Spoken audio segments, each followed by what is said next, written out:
बात हुई है और आपका हम अपनी यूनियन की तरफ से स्वागत करते हैं।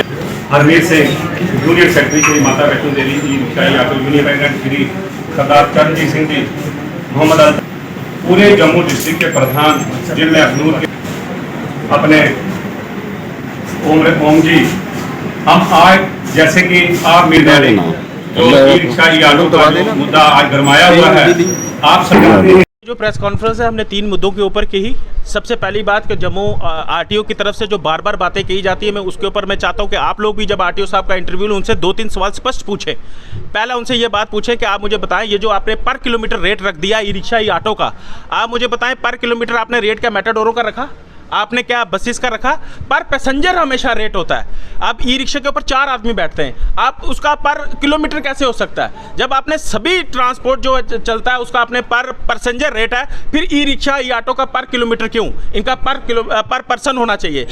दूसरी बात वो कहते हैं हमने जो उनके रेट रखे वो हमने रखा है कि 1 किलोमीटर अगर ऑटो चलता है वो पहला 25 लेगा, उसके बाद वो जितना आगे जाएगा वो 20 रुपये मल्टीप्लाई करते जाओगे।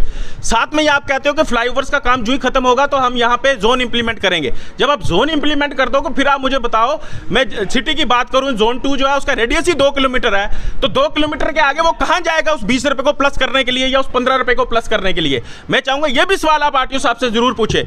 दूसरी बात, आरटीओ साहब ये कहते हैं कि कुछ लोग यहां बैठे हैं कि अपने सेल्फ इंटरेस्ट पे बैठे हैं। हमारी यूनियन जो मैंने आपको दिखाया कि कम से कम 16,000 बंदे को रिप्रेजेंट करती है। आज के टाइम में कोई बच्चा नहीं है जिसको आप अपनी बातों में ला सकते हो। जेन्युइन जहां है तभी लोग वहां जुड़ते हैं। हम यहां किसी के साथ यहां किसी का फायदा उठाने के लिए नहीं बैठे। यूनियन चल रही है, यूनियन अपने सिर पे चल रही है। बाकी उन्होंने कहा जी कुछ लोग यहां लीडरी चमकाते हैं। लीडरी चमकाएंगे वो जिनके पास कुछ नहीं होगा। हमारे पास ऊपर वाले ने इज्जत मान सब दिया, हमें लीडर चमकाने की जरूरत नहीं है। लेकिन एक चीज का जरूर मुझे दुख है। आप देखिए यहां कोई बंदा उठता है, 4 आदमी लेके आता है और वो ई रिक्शा ई ऑटो की बात करने लगता है। मैंने रिसेंटली देखा एक बंदा उठ के कहता है जी गवर्नमेंट कौन होती है हमारा रेट डिसाइड करने वाला। मैं हैरानगी हूं कि भाई ऐसे लोगों का इंटरव्यू भी हमारे जर्नलिस्ट, क्योंकि बड़ा इंपॉर्टेंट रोल है हमारे जर्नलिज्म का हमारी सोसाइटी के अंदर। आप लोगों के बिना हम लोग हैंडीकैप्ड हैं, लेकिन ऐसे लोग जो उठ के जिनको सिर पैर बात का नहीं पता वो लोग ऐसी बातें करते हैं, तो कहीं ना कहीं ये छवि खराब होती है ई रिक्शा ई ऑटो वालों की। मेरी आप लोगों से भी रिक्वेस्ट है कि जब भी ई रिक्शा ई ऑटो का मुद्दा हो आप जेन्युइन देखिए कि कौन है आवाज उठाने वाला, उसकी बात करें। मैं लास्ट में आपके माध्यम से एक चीज कहूंगा कि हमने ये डिसाइड किया, हमारे जितने भी आप देख रहे हो जम्मू डिस्ट्रिक्ट के सारे स्टैंड प्रेसिडेंट को आरएसपुरा, अखनूर, सब जितने भी अपने एरियाज हैं, नगरोटा, सिद्धड़ा, सभी यहाँ प्रधान इस वक्त यहाँ हैं। हमने ये डिसाइड किया कि जो इन्होंने रेट निकाले हैं, हम नहीं चाहते कि हमारे जो यात्री आए हैं वो सफर करें।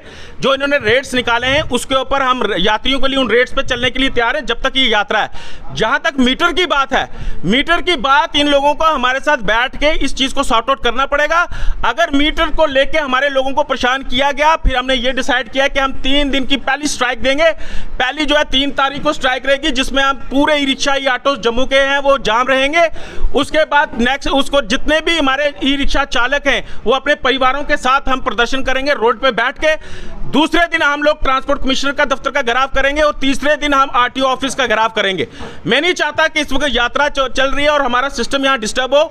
मैं इसलिए जब हम एक कदम पीछे हट रहे हैं तो मुझे पूरी उम्मीद है कि एडमिनिस्ट्रेशन भी, जो ट्रांसपोर्ट डिपार्टमेंट है वो भी एक कदम पीछे हटेगा। हम जो इन्होंने रेट्स दिए हम यात्रियों के लिए उस रेट में ड्यूरिंग यात्रा चलने के लिए तैयार हैं, और जब यात्रा खत्म होगी उसके बाद हमें बैठ के हमारा मसला हल कर लिया जाए परमानेंट। अगर नहीं तो 3 दिन के बाद हम नेक्स्ट 3 दिन की हमारी क्या कार्रवाई रहेगी हम उसके लिए फिर नेक्स्ट प्रेस कॉन्फ्रेंस में आप लोगों को बता देंगे।